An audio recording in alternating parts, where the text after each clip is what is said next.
Lioness Production. Como wangu same crazy line na chimia bosi mia jaji Nini visika Shero ipingu wazwayo Ndamufunga mwana uyo ndino yenda Ndiye akabata moyo wangu Nezu anotipa ine ndino tenda Shero ipingu wazwayo Ndamufunga mwana uyo ndino yenda Dosaka ndaimba kozi akanaka Asinakana kupimba Shiro ibingu wazwayo ndamufunga mwana uyo ndino yenda Dosaka ndaimba kozi akanaka Asinakana kupimba Taura chakwadi ngoma wangu same Krista tendera nene mwana uyo Pati hano ndida zvakanyanyisa Kana sati namupiwa ma blessings Na mwari wangu ayo ma blessings Angu mwana uyo reka ndimuudze nechirengwe kuti baby I love you, baby I love you, baby I love you Shiro ibingu wazwayo ndamufunga mwana uyo ndino yenda Dosaka ndaimba kozi akanaka Asinakana kupimba Shiro ibingu wazwayo ndamufunga mwana uyo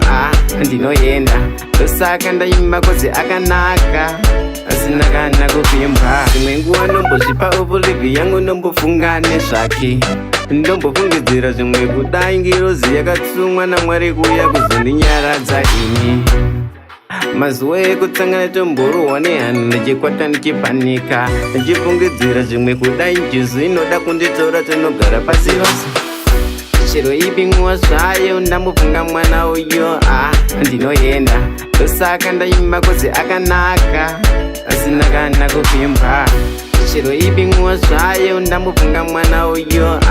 ndino yenda Dosaka ndaimba kozi akanaka Asinakana kupimba Taura chakwadi ngoma wangu same Krista tendera nene mwana uyo Pati hano ndida zvakanyanyisa Kana sati namupiwa ma blessings Na mwari wangu ayo ma blessings Angu mwana uyo reka ndimuudze nechirengwe kuti baby I love you, baby I love you, baby I love you Shiro ibingu wazvayo ndamufunga mwana uyo ndino yenda Dosaka ndaimba kozi akanaka Asinakana kupimba Shiro ibingu wazvayo ndamufunga mwana uyo